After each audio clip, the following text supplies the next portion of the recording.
1500 करोड़ रुपए प्रधानमंत्री जी घोषित करके आए, जो बोलते हैं कि नहीं मिलता है। लेकिन आपका तरीका क्या है? पैसे दे दो, पूछो मत। मुख्यमंत्री को मालूम नहीं था कि आरडीजी बंद होने वाली है या हो जाएगी? ये अंधेरे में सरकार चला रहे थे और हर साल कम नहीं हो रही थी क्या?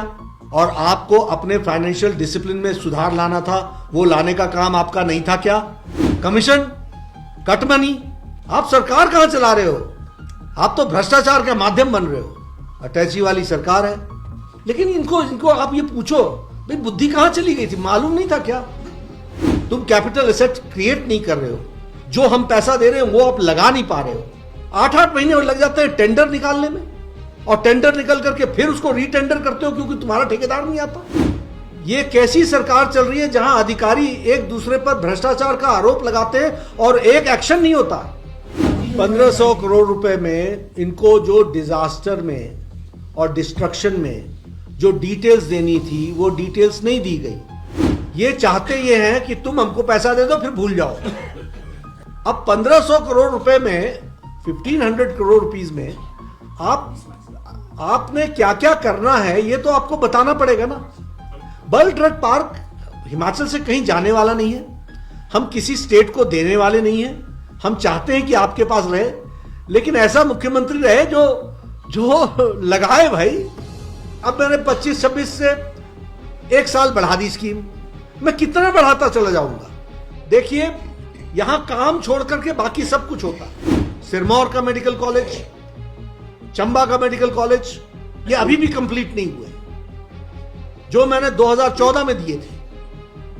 तो ये बताता है स्टेट गवर्नमेंट की इनएफिशिएंसी। मेरा ये कहना है कि भाई समय पर काम करो, जागो, अपने अफसरों से पूछो कि ये पैसा खर्च क्यों नहीं हुआ, क्यों 15th फाइनेंस कमीशन का 52% वापस गया।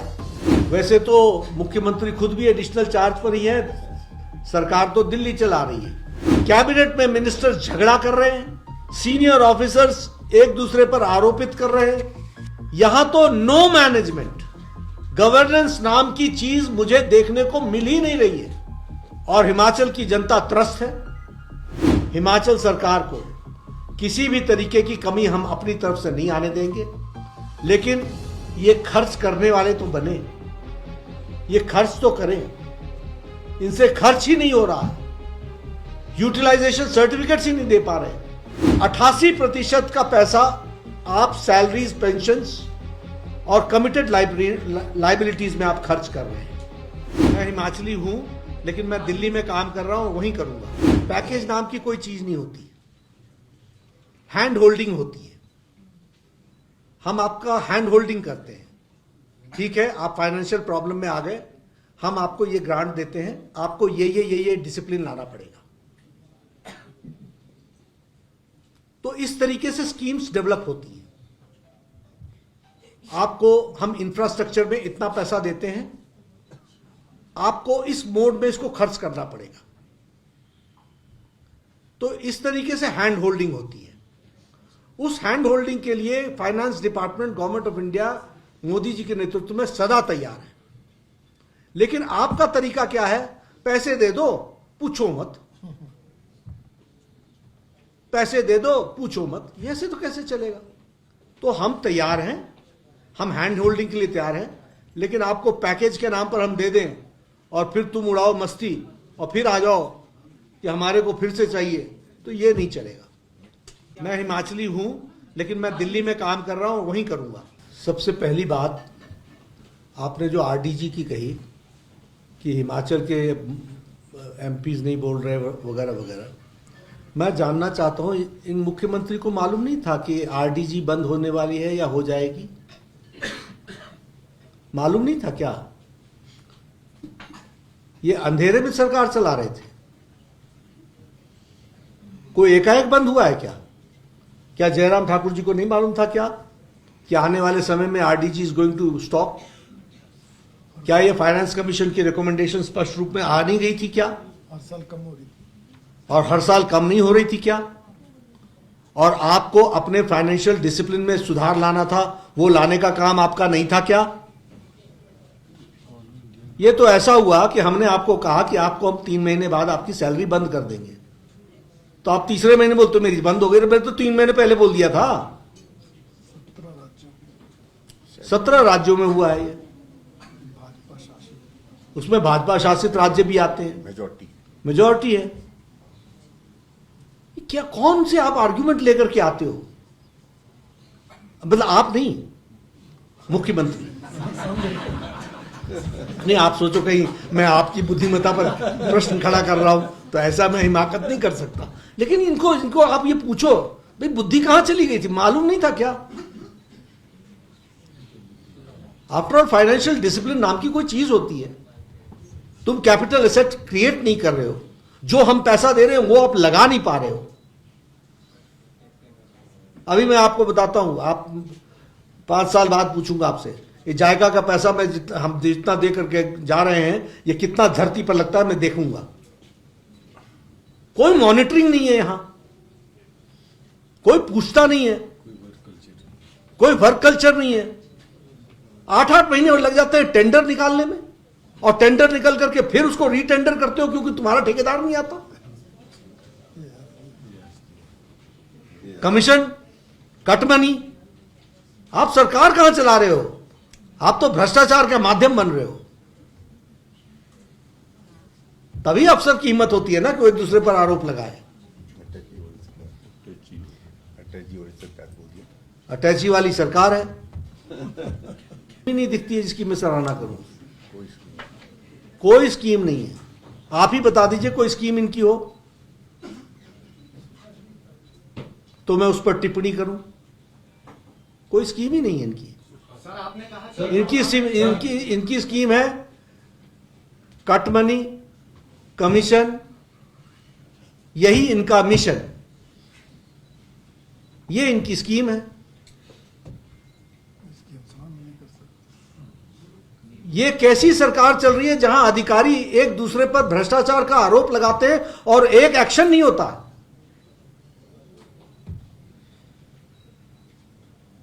ये बताता है, it speaks volumes about your performance. शर्म आनी चाहिए। 1500 करोड़ रुपए में इनको जो डिजास्टर में और डिस्ट्रक्शन में जो डिटेल्स देनी थी वो डिटेल्स नहीं दी गई। ये एब्स्ट्रैक्ट मांगते हैं पैसा। ये चाहते ये हैं कि तुम हमको पैसा दे दो फिर भूल जाओ, और हम फिर खर्च करेंगे उसको सैलरीज में।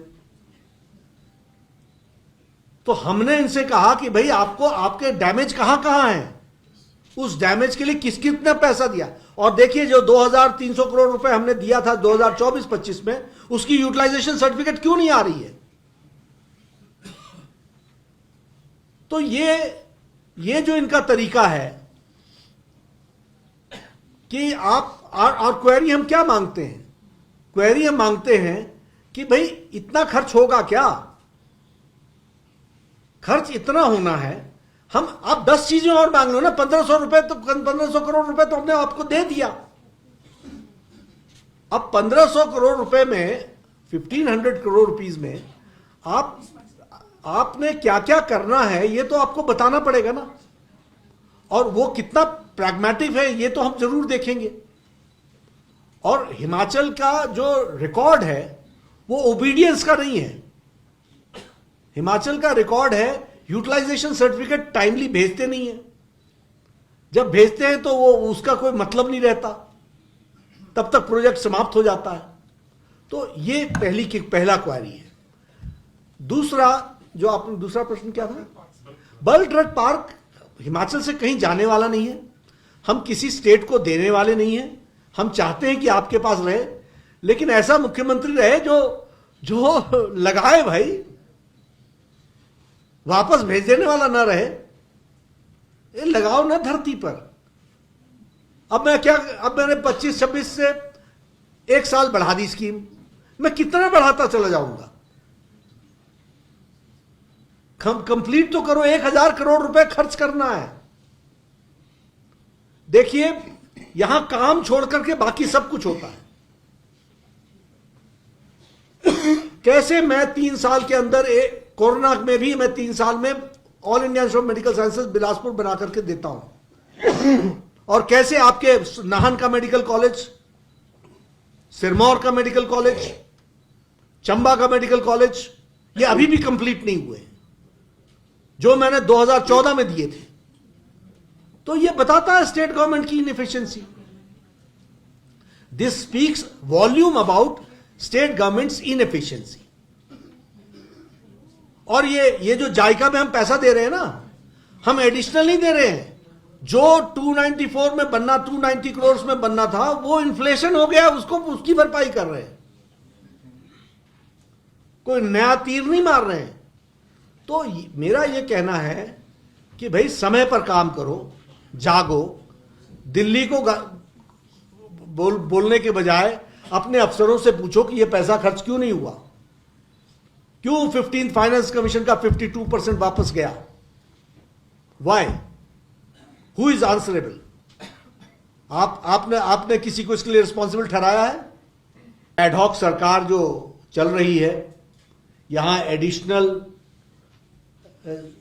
चीफ सेक्रेटरी एडिशनल चार्ज पर है, डीजीपी एडिशनल चार्ज पर है। वैसे तो मुख्यमंत्री खुद भी एडिशनल चार्ज पर ही है, सरकार तो दिल्ली चला रही है, ये तो यहां एडिशनल बैठे हुए हैं। उसी तरीके से आज ट्रेजरी व्हाट्सएप के मैसेजेस पर चल रहा है। ऑफिसर्स एक दूसरे पर सीरियस एलिगेशन चार्जेस लगा रहे हैं। भ्रष्टाचार की यह सीमा हो गई है, करप्शन की यह सीमा हो गई है, मॉरल अथॉरिटी इरोड कर गई है। कैबिनेट में मिनिस्टर झगड़ा कर रहे हैं, आपस में झगड़ते हैं, सीनियर ऑफिसर्स एक दूसरे पर आरोपित कर रहे हैं। इस तरीके की आज स्थिति हिमाचल प्रदेश की बनी हुई है। बड़ी संख्या में हिमाचल के कॉम्पिटेंट ऑफिसर्स दिल्ली जाने के लिए आतुर हैं, यहां छोड़ करके जाना चाहते हैं, एक्सोडस है। यहां की स्थिति है। और अगर मैं एक शब्द में बताना चाहूं तो एक होता है गुड गवर्नेंस, एक होता है गुड मैनेजमेंट, एक होता है बैड मैनेजमेंट। यहां तो नो मैनेजमेंट, मैनेजमेंट ही नहीं है, नो गवर्नेंस। गवर्नेंस नाम की चीज मुझे देखने को मिल ही नहीं रही है। और हिमाचल की जनता त्रस्त है, त्राहिमाम है। डायरेक्शनलेस गवर्नमेंट है, डिसीजनलेस गवर्नमेंट है। किसी भी तरीके से कोई दृष्टि, विजन नाम की चीज दिखती नहीं है। इस सरकार को लॉक स्टॉक और बैरल के साथ जाना है। पंचायती राज चुनाव के नतीजों ने इंडिकेशन दे दिया है, लेकिन फिर भी मैं एक बात जरूर कहूंगा कि भारत सरकार की तरफ से और प्रधानमंत्री मोदी जी की तरफ से हिमाचल सरकार को किसी भी तरीके की कमी हम अपनी तरफ से नहीं आने देंगे। लेकिन ये खर्च करने वाले तो बने, ये खर्च तो करें। इनसे खर्च ही नहीं हो रहा है, यूटिलाइजेशन सर्टिफिकेट्स ही नहीं दे पा रहे। तो यह आज की स्थिति है। मैंने कोशिश की है कि कम समय में आपको एक आर्थिक विवरण दे सकूं। मेरा एक रिटन स्टेटमेंट भी है जिसमें मैंने सारी बातें डिटेल में लिखी हैं। ये आपको मिल जाएगा, आप इसका उपयोग कर सकते हैं ताकि आपको अपने प्रेस नोट बनाने में और उसके लिए जो आंकड़ों की सुविधा चाहिए होगी वो मिलेगी। फर्टिलाइजर डिपार्टमेंट की तरफ से एक स्कीम चल रही है, पीएम प्रणाम। जो स्टेट जितना कम फर्टिलाइजर लेगा उससे जितनी सब्सिडी बचेगी वो उस स्टेट को एड के रूप में दे दी जाएगी। उपयोग सरकार को और प्रदेश को इसमें से करना है। दूसरी बात, नेचुरल फार्मिंग के लिए हम लोगों को प्रोत्साहित कर रहे हैं। तीसरी बात कि हमारी कोशिश है कि हम जो नेचुरल फर्टिलाइजर है उस पर हम ज्यादा से ज्यादा लोगों की डिमांड क्रिएट कर सकें। इन सब चीजों के लिए हम प्रयासरत हैं। स्टेट को आगे बढ़ने की जरूरत है। जैसे हमने कहा पीएम प्रणाम, तो पीएम प्रणाम में स्पष्ट है, आप अपना फर्टिलाइजर का यूटिलाइजेशन घटाइए, जितनी सब्सिडी हम आपको देते थे वो आपको हम दे देंगे, तो आप उसका उपयोग कीजिए। जहां तक कैंसर का सवाल है, मल्टी फैक्टर्स वर्क करते हैं, इसलिए सिर्फ फर्टिलाइजर ही एक विषय नहीं है। बतौर हेल्थ मिनिस्टर मैं ये कह सकता हूं, मेनी फैक्टर्स आर देयर, तो उन सारे फैक्टर्स पर काम चल रहा है। हेल्थ में हम प्रिवेंशन पर जोर दे रहे हैं, अर्ली डिटेक्शन पर जोर दे रहे हैं, ओवरवेट घटाओ। प्रधानमंत्री मोदी जी ने क्लेरियन कॉल दिया है, 10% तेल अपने खाने में से हटाओ, नमक कम करो, अपना वजन घटाओ। वजन बहुत बड़ा कारण है, ओबेसिटी बहुत बड़ा कारण है। जरा एक्सरसाइज करो, fit India movement, stay fit है। तो ये सारे जो हैं, ये अल्टीमेटली हेल्दी लाइफ को प्रमोट करते हैं, जो अल्टीमेटली कैंसर को रिडक्शन करेंगे। और लैंसेट की रिपोर्ट ये कहती है कि कैंसर हो जाने के बाद डिटेक्ट होने के 30 दिन के अंदर भारत के 90% लोगों का इलाज शुरू हो जाता है। और यह भारत सरकार आयुष्मान भारत में देखती है। तो मैं तो सब तरफ से आपकी चिंता कर रहा हूं, अब आप कैंसर से बचो, इतना आपसे मेरा निवेदन है। लेकिन 2026-27 का कैपिटल आउटले 3090 करोड़ रुपए का है। यह 70% डिक्रीज है 2025-26 से, यानी आपका कैपिटल आउटले भी 70% एक साल के अंदर डिक्रीज है। और यह डिक्रीज क्यों है? क्योंकि आप एसेट क्रिएशन के लिए जो आपको पैसा दिया गया था, आप एसेट क्रिएट नहीं कर पाए, और इसलिए 70% का डिक्रीज है। 88% का पैसा आप सैलरीज, पेंशन्स और कमिटेड लाइबिलिटीज में आप खर्च कर रहे हैं। टोटल डेट जो जयराम जी के समय में 37.7% था ऑफ द जीडीपी, वह आज डेट 41% ऑफ द जीडीपी हो गया है। फिस्कल डेफिसिट देखा जाए तो वह 6.5% बढ़ गया है, जो हमारी सरकार में 3% ऑफ द जीडीपी था, वो 6.5% बढ़ गया है। आप सब लोग से बेहतर कौन जानता होगा कि एमपी और एमएलए लोकल डेवलपमेंट फंड आपके पास कितना आ रहा है और आपको कितना मिला है, ये इसके तो आप ही चश्मदीद गवाह हैं। हमारे एमएलए भाई लोग सब जानते हैं।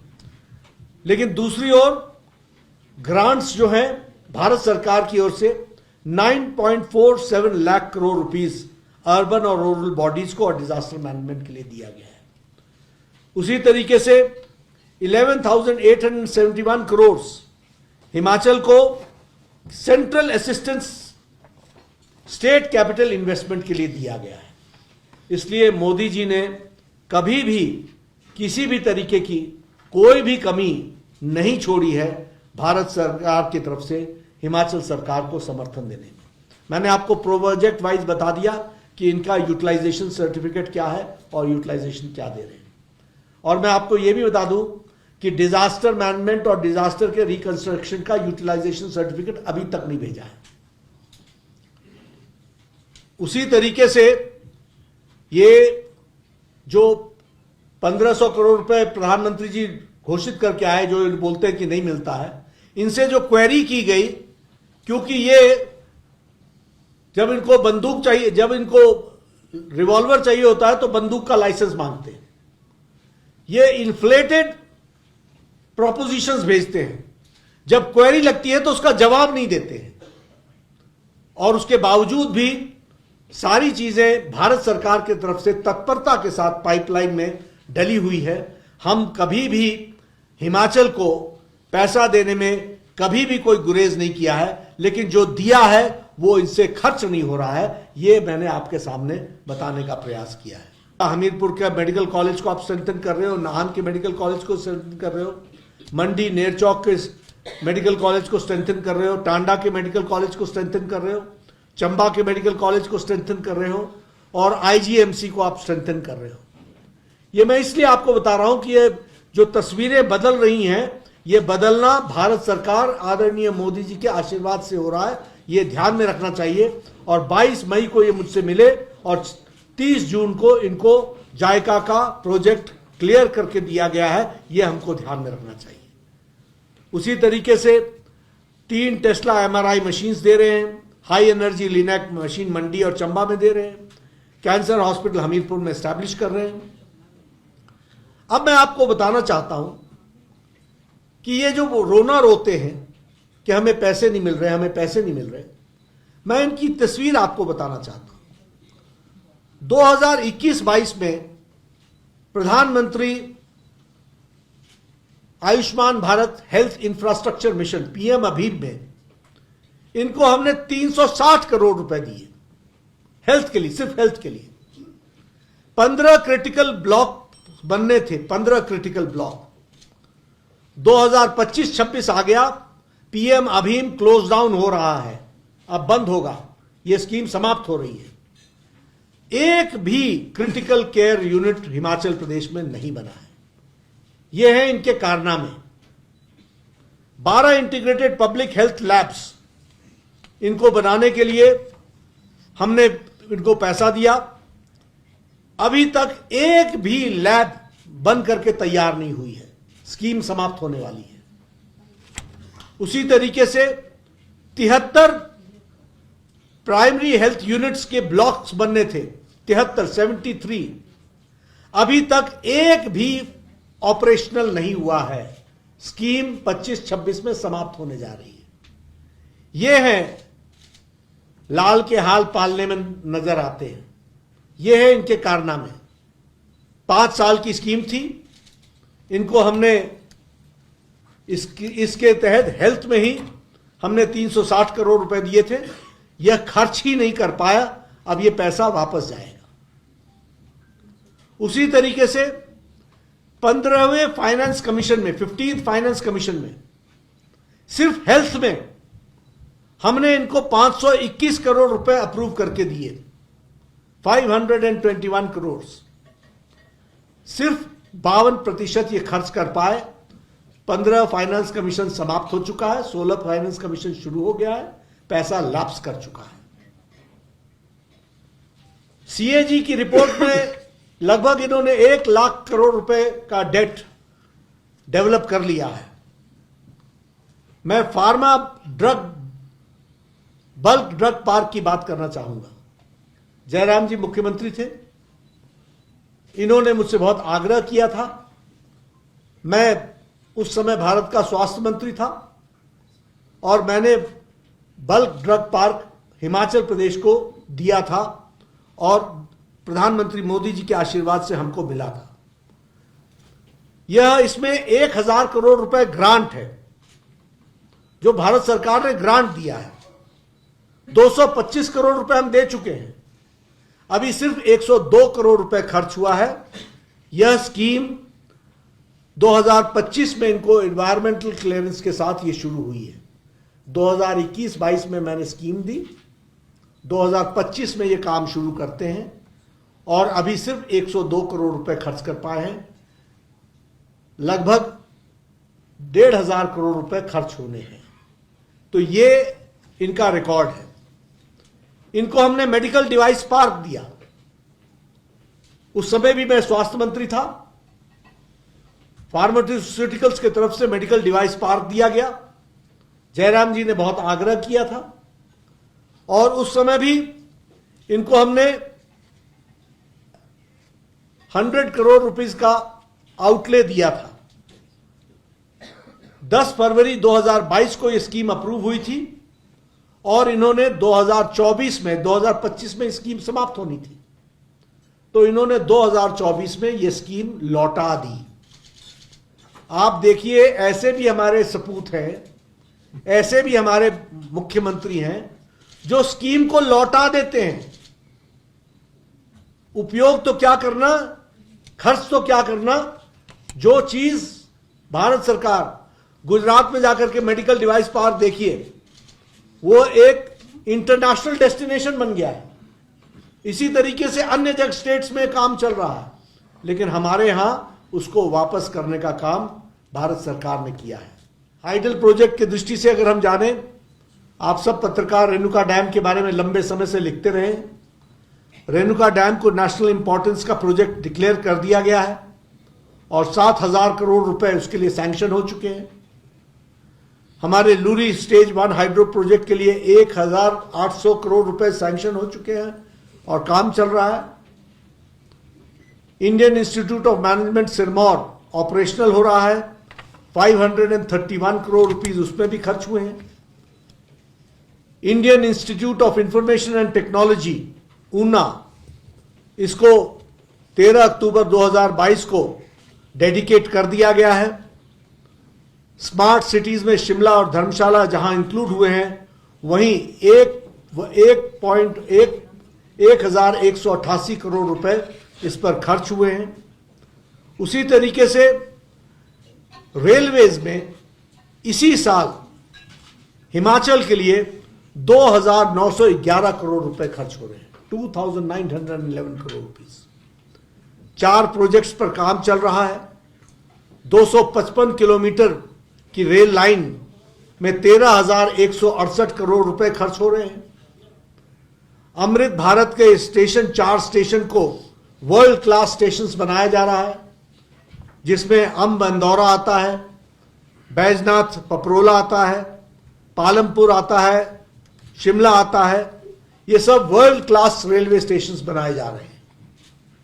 उसी तरीके से वंदे भारत जो 165 से ज्यादा ट्रेन चल रही हैं, उसमें हिमाचल में भी दिल्ली अंब अंदौरा ये ट्रेन ऑपरेशनल है।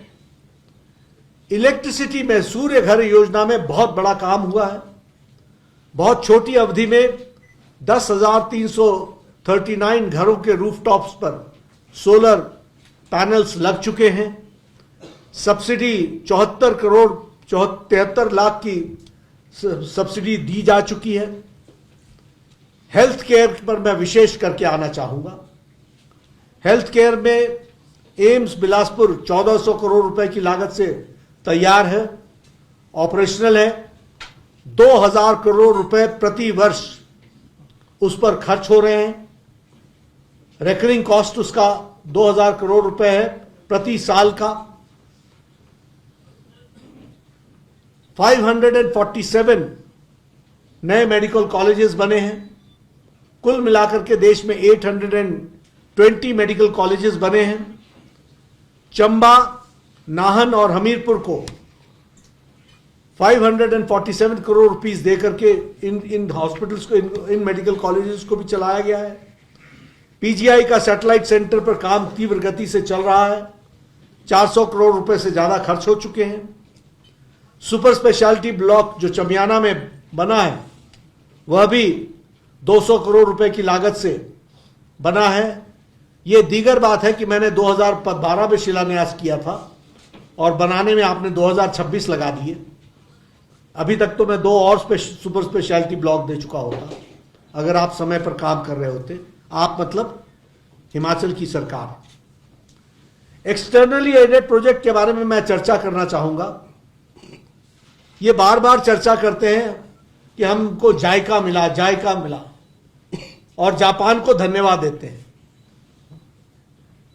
मैं आपके सामने बताना चाहता हूं, 22 मई 2025 को हमारे मुख्यमंत्री मुझसे मिलने दिल्ली आए थे और उन्होंने एक्सटर्नली एडेड प्रोजेक्ट के बारे में मेरे से चर्चा की थी। और 30 जून 2025 को इनको 1,482 करोड़ रुपए का हम लोगों ने जायका से प्लान अप्रूव कराया और इनको भारत सरकार की सहमति से जायका का 1,422 करोड़ रुपए मिला है। उसमें भी मैं एक बात बता दूं कि ये 90% ग्रांट है, 90% भारत सरकार देने वाली है। 90%। इसलिए यहां जो ये दिखाते हैं कि मैं जापान से लाया, ये जापान से नहीं लाया, ये इंटरनेशनल ऑब्लिगेशन है जो जापान और भारत के बीच में करार है, जिसको भारत रिपे करता है, भारत सरकार रिपे करती है। और 90% का ग्रांट हिमाचल प्रदेश को मोदी जी की सरकार ने दिया है। यह हमको ध्यान में रखना चाहिए। चाहता हूं कि यहां एक धारणा बनाई जा रही है और सुखविंदर जी की सरकार अपनी अकर्मण्यता को छुपाने के लिए एक नैरेटिव गढ़ा जा रहा है कि केंद्र से मदद नहीं मिल रही है। मैं यहां स्पष्ट करना चाहता हूं और भारत सरकार का मंत्री होने के नाते, मोदी जी के नेतृत्व में चलने वाली सरकार का एक मंत्री होने के नाते जिम्मेवारी के साथ कहना चाहता हूं कि भारत सरकार ने बढ़ चढ़कर हिमाचल को हमेशा समर्थन दिया है, आर्थिक सहायता दी है और जो ड्यू नहीं है वह भी देने का प्रयास हिमाचल को किया गया है। और मैं यह भी आपके माध्यम से हिमाचल की जनता को बताना चाहता हूं कि भारत सरकार के पास फंड्स की कोई कमी नहीं है और हिमाचल के लिए तो कदापि नहीं है, वैसे किसी के लिए भी नहीं है, लेकिन हिमाचल मोदी जी के लिए विशेष स्थान रखता है, यह आप सब जानते हैं। मैं आपके सामने से कुछ आंकड़े रखना चाहता हूं। 2024-25 के साल में 2381 करोड़ रुपए स्पेशल असिस्टेंस के रूप में भारत सरकार ने हिमाचल को दिया है।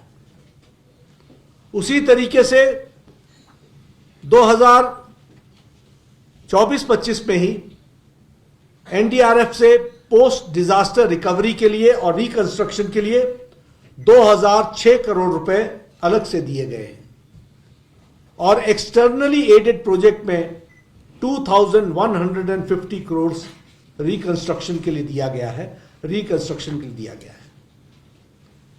आज नेशनल हाईवेज का जाल बिछाया जा रहा है। 4 लेनिंग में हिमाचल प्रदेश में लगभग 40,000 करोड़ रुपीस स्पेंड हुए हैं और 668 किलोमीटर्स 4 लेन्स बनी है। 668 किलोमीटर्स इंपॉर्टेंट मेजर कॉरिडोर्स पे काम चल रहा है। प्रदेश को क्रिस क्रॉस किया गया है कनेक्टिविटी की दृष्टि से। कीरतपुर से लेकर के मनाली तक, शिमला से लेकर के धर्मशाला तक, पठानकोट से मंडी, शिमला से मटौर, पिंजौर बद्दी नालागढ़, परवाणु सोलन शिमला, ये कुछ प्रोजेक्ट्स हैं जो 4 लेन के माध्यम से हिमाचल प्रदेश को टूरिज्म को बढ़ावा देने के लिए और हिमाचल की जनता को कनेक्टिविटी मिलने के लिए मुख्य रूप से काम हुआ है। मित्रों, मैंने आपसे कहा कि आपका आशीर्वाद हमको हमेशा मिला है। आशीर्वाद के साथ साथ देश में मोदी जी के नेतृत्व में हमने बहुत बड़ी प्रगति भी की है और विकास की एक लंबी छलांग लगाई है। और अर्थतंत्र की दृष्टि से देखा जाए तो आज हम मजबूत अर्थतंत्र के ढांचे में खड़े हैं। यह भारत को हम देखते हैं। हम फ्रेजाइल 5 से निकल करके 4th largest fast moving economy के रूप में हम दिखता है। जो इन्फ्लेशन डबल डिजिट में था वो आज बिल्कुल कंट्रोल में है। जो पॉलिसी पैरालिसिस से हम गुजर रहे थे उससे निकल करके एक मजबूत निर्णायक सरकार आदरणीय मोदी जी के नेतृत्व में हम सबको दिखता है। और फास्टेस्ट ग्रोइंग इकोनॉमी के रूप में हमें इंटरनेशनल मॉनेटरी फंड या फिर वर्ल्ड बैंक या फिर और जो हमारे अंतर्राष्ट्रीय इंस्टीट्यूशंस हैं, सब ने भारत को एक मजबूत इकोनॉमी के दृष्टि से देखा है। कोई इसे दी ब्राइट होप के रूप में देखता है, कोई इसे वर्ल्ड स्लो ग्रोथ में दी ओनली होप इंडिया को देखता है। तो इस तरीके से आर्थिक दृष्टि से भी देखा जाए तो भारत ने एक मजबूत के संरचना करते हुए अपने आप को एक स्टेबल इकोनॉमी से आगे बढ़ाने का काम किया है। बहुत से फैसले ऐसे हैं जो हमें दुनिया में स्थापित कर रहे हैं, फिर चाहे वो डीबीटी डायरेक्ट बेनिफिट ट्रांसफर का हो, लगभग 51 lakh crore has been dispersed through DBT, और इसमें लगभग 4.3 लाख करोड़ जो लीकेज होता था उसको हम रोक पाए हैं। तो आप समझ सकते हैं कि अर्थ की दृष्टि से, आर्थिक दृष्टि से कितना बड़ा देश को लाभ हो चुका है, इसको भी हमको ध्यान में रखना चाहिए। मैं हिमाचल के संदर्भ में बात करूं तो मैं एक मित्रों, जहां तक हिमाचल का सवाल है, सबसे पहले तो आपके माध्यम से मैं हिमाचल की जनता को बहुत बहुत कोटि कोटि धन्यवाद देना चाहता हूं कि उन्होंने बारंबार चुनाव में आदरणीय मोदी जी को अपना आशीर्वाद दिया है। फिर चाहे 2014 का चुनाव हो, 2019 का लोकसभा का चुनाव हो या 2024 का लोकसभा का चुनाव हो, सभी चुनावों में 100% रिजल्ट चारों की चारों लोकसभा सीट्स भारतीय जनता पार्टी को हिमाचल की जनता ने दिया है। मैं अपनी ओर से हिमाचल की जनता को इसके लिए विशेष करके बहुत धन्यवाद देता हूं, आभार व्यक्त करता हूं। अभी अभी जो हाल ही में पंचायती राज के चुनाव और इसके साथ साथ नगर निगम के भी चुनाव हुए हैं, उसमें भी एक तरफा भारतीय जनता पार्टी को आशीर्वाद मिला है। सभी नगर निकायों के चुनाव में भारतीय जनता पार्टी को आप सब ने सफलता दिलाई है। मैं इसके लिए भी हिमाचल की जनता को बहुत बहुत धन्यवाद देता हूं और उनका आभार व्यक्त करता हूं। और यह चुनाव के नतीजे हिमाचल के जनता का मूड क्या है उसको भी प्रतिलक्षित करता है, और जनता का मूड स्पष्ट रूप में भारतीय जनता पार्टी के पक्ष में है, ऐसा हम सबको दिखता है। कल मैंने आदरणीय प्रधानमंत्री नरेंद्र मोदी जी के नेतृत्व में चल रही 12 साल से जो लगातार निरंतर प्रधान सेवक के रूप में उनके नेतृत्व में देश की जो उन्होंने सेवा की है, उसके बारे में विस्तृत रूप से चर्चा की थी। और उसी को आगे बढ़ाते हुए कल मैंने इस बात की भी चर्चा की थी कि आज़ाद भारत में सबसे लंबे अवधि तक प्रधान सेवक के रूप में सेवा करने का सौभाग्य आदरणीय नरेंद्र मोदी जी को मिला है और मिल रहा है। उन्होंने जवाहरलाल नेहरू जी का भी रिकॉर्ड 4,398 दिन का, उसको तोड़कर वो सबसे लंबे समय तक प्रधानमंत्री के रूप में सेवा कर रहे हैं। आपका कंसर्न बहुत जायज़ है।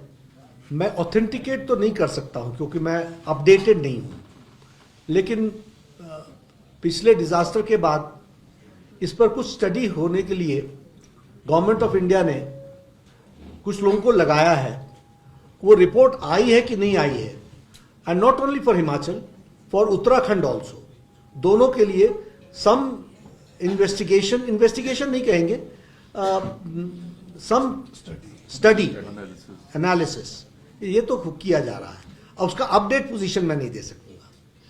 हम इस क्राइसिस को के रहते हुए भी भारत की जनता को किसी तरीके का प्रभाव न पड़े, इसके लिए हम सक्षम हैं और हमने उसकी तैयारी कर ली है।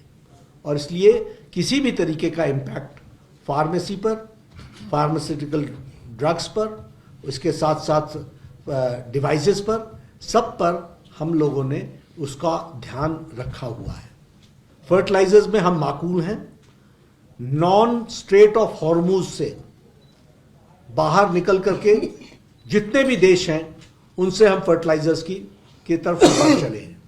इंडोनेशिया, ऑस्ट्रेलिया, रशिया, चाइना, जो स्टेट ऑफ हॉर्मूज के दायरे में नहीं आते हैं, उनसे हम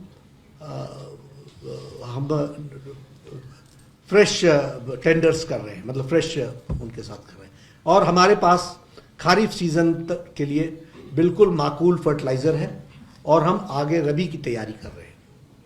इसलिए क्राइसिस तो है, लेकिन हमने मान लिया, हम ये भी नहीं पूछते कि ये 15 दिन चलेगा, 1 महीना चलेगा। हम कहते हैं वो जाने, हमारे लोगों को हम तकलीफ नहीं आने देंगे, इसकी हमारी चिंता है। और किसान को कोई इंपैक्ट नहीं आएगा, इसकी हम चिंता करते हैं। जहां सपनों को मिलती है सही दिशा और मेहनत को मिलता है मुकाम, ज्ञान, संस्कार और उत्कृष्ट शिक्षा का संगम, हिमाचल की सुरम्य वादियों में स्थित करियर पॉइंट यूनिवर्सिटी हमीरपुर विद्यार्थियों को प्रदान कर रही है गुणवत्तापूर्ण शिक्षा, आधुनिक सुविधाएं और उज्जवल भविष्य की राह। तो दे अपने करियर को नई पहचान, क्योंकि यहाँ सिर्फ डिग्री नहीं बल्कि सफलता की मजबूत नींव रखी जाती है। आपके सपने हमारी प्रेरणा। आज ही प्रवेश लें और अपने सुनहरे भविष्य की शुरुआत करें। Career point university Hamirpur. बागवानों के लिए वरदान, हिमाचली सेब की शान। कोई और नहीं, हाईटेक इंजीनियर्स हिमाचल की सेब ग्रेडिंग, कलरिंग, पॉलिशिंग और सॉर्टिंग मशीनें।